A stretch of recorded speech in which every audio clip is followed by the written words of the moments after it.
So my name is Jim DeAngelis.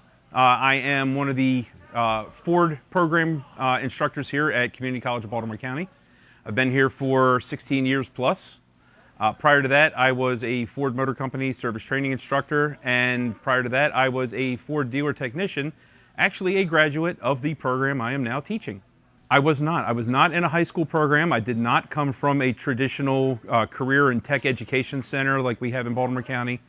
I came from a college prep high school, had great interest in automotive and technology, and decided to stop pursuing a desk job and come to something that was a little bit more proactive and hands-on, and found the program here at CCBC decades ago now. And the rest is history. So even as a kid, I've been fascinated with anything that goes. A lot of us kids are. And of course, automotive being the most accessible. My dad always had to make repairs on his own vehicle for work. My grandfather, they taught me some basics. From there, I started to recognize that, hey, this isn't nearly as complex as some folks think it might be, at least not to me. And I thought, well, instead of paying someone to make repairs on my vehicle, why don't I just learn to make those repairs myself? And then that parlayed into, well, wow, I can get other people to pay me to make repairs on their vehicles. And that could be a pretty darn good career, and for me it has been. You're in the Ford program. That's correct. I am Ford's primarily. I do teach Ford primarily, but I also teach some of the global program. I am involved in the global program curriculum development, especially as we move forward with electrified vehicles. What I would tell a lot of young folks that are considering the industry, this is one heck of a time to look at getting into it. This is going to be one of the times of the biggest amount of change that we've seen in decades. We're currently in a migration from regular combustion engine vehicles, whether it's gasoline or diesel, into electrified vehicles, whether that be hybrid electric, plug-in hybrid electric, battery electric. We've got a big change in the industry. We've got a large number of technicians leaving. We need a lot of new technicians coming in, and there's a ton of opportunity to make a lot of money. That said, a school like ours, it doesn't have to be our school, but a program like ours really gives the aspiring technician a big boost getting into the career field.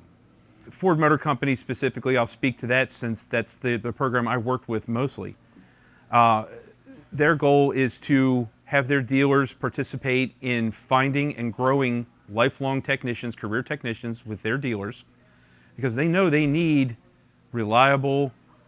Retention's a big thing, like Yes. Len was talking about. Yes. So it's not a matter of just it's changed. You can't just necessarily go out. Even a company with a lot of resources can't necessarily just go out and buy talent. No, absolutely Or at least not. It's not really a lasting strategy. So a lot of the businesses are realizing that they need to mentor and groom talent themselves. That's correct. Yes. So yeah, Ford, along with many other manufacturers, has realized that that technicians are not a common commodity, that they must be identified early, they must be grown, they must work to retain their loyalty.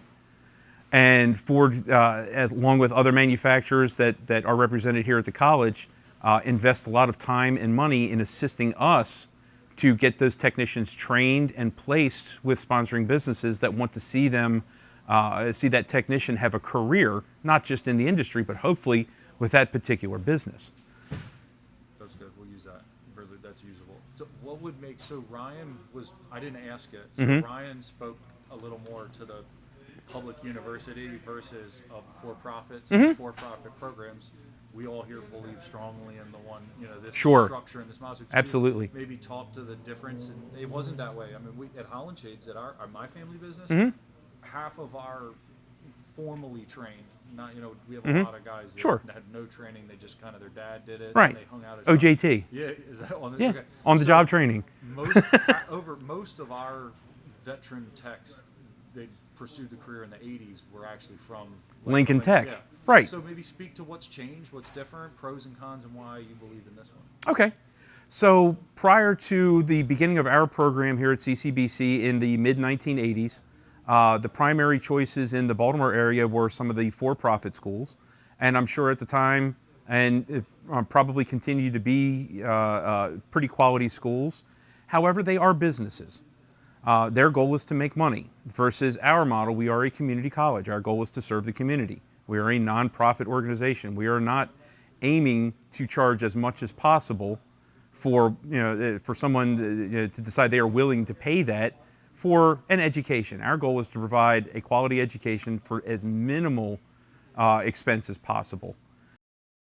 Our focus is primarily on the student and their success, not just through their education and training, but once they go out into the workforce. We try to follow those students and ensure that they are successful in the workplace after they leave here, because that is a great reflection on what we've done with them and for them and what efforts that they've put in to their own futures.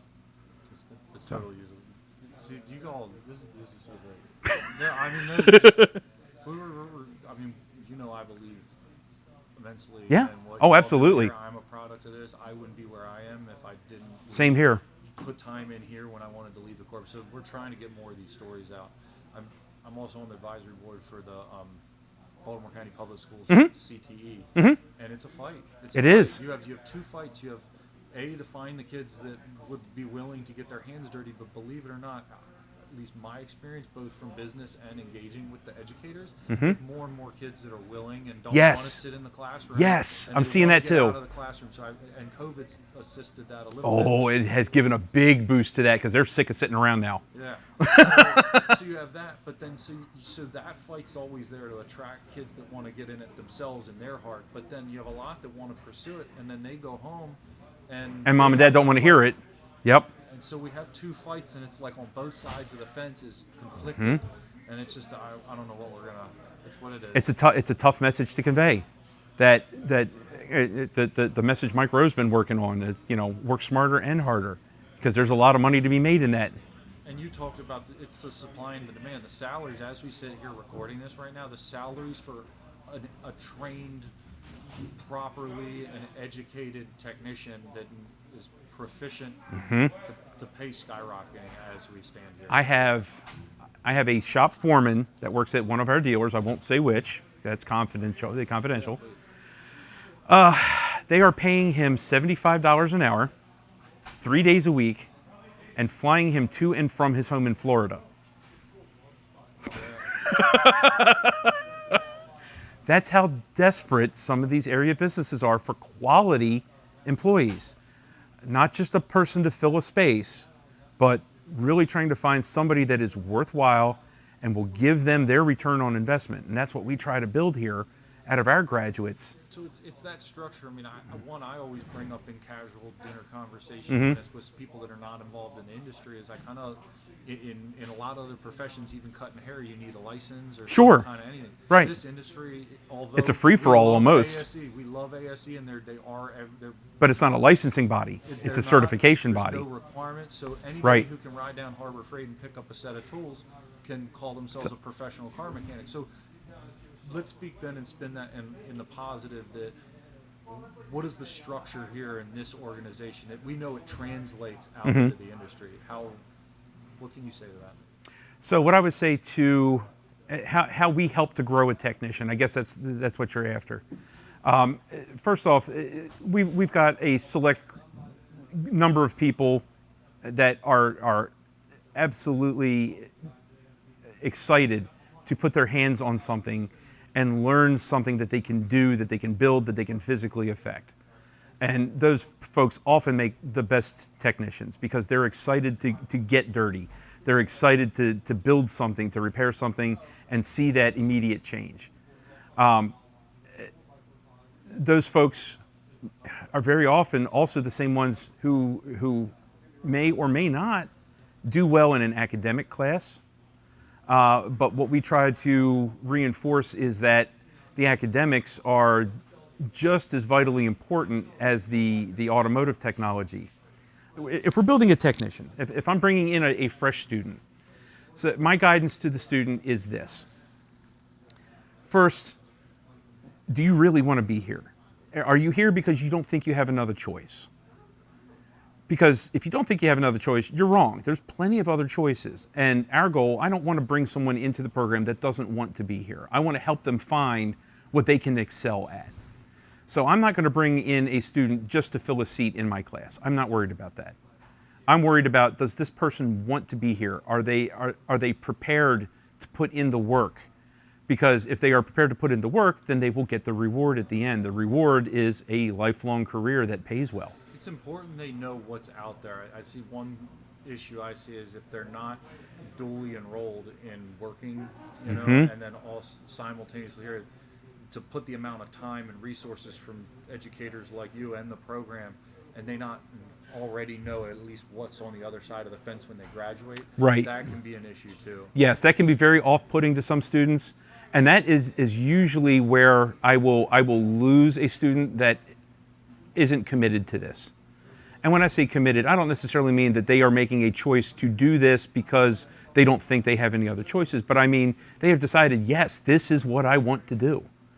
And they have recognized that, yes, this is going to be a lot of work, but I'm going to make a good living. I'm going to have a good career. I'm going to have a lot of opportunity open to me.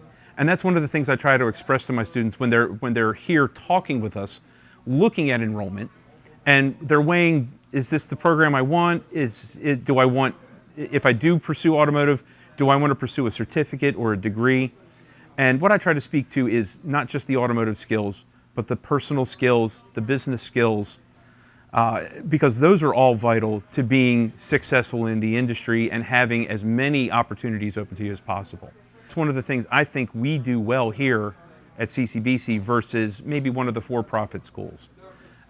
In the degree program, you're taking psychology, communications, computer science, mathematics, English, and a lot of my students will give me a little bit of pushback. I don't understand why I need to take a psychology class.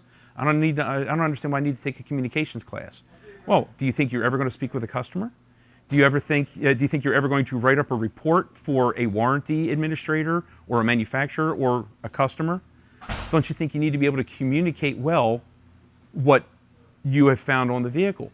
Don't you think you need to have good professional relationships with your coworkers, with your management, especially if you decide maybe you want to be the management, maybe you want to be the owner of the business?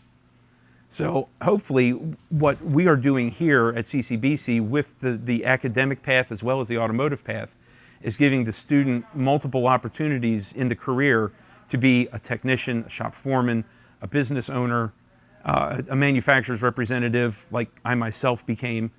Without having the asset degree behind me, I would have never been employed by Ford Motor Company. And that asset degree made me stand out among several other candidates that were vying all for the same position that I scored because of my experience through a college program like this. Because not only did I have the business skills, but I had the automotive knowledge. And that made me the most employable person and the most desirable person for that position.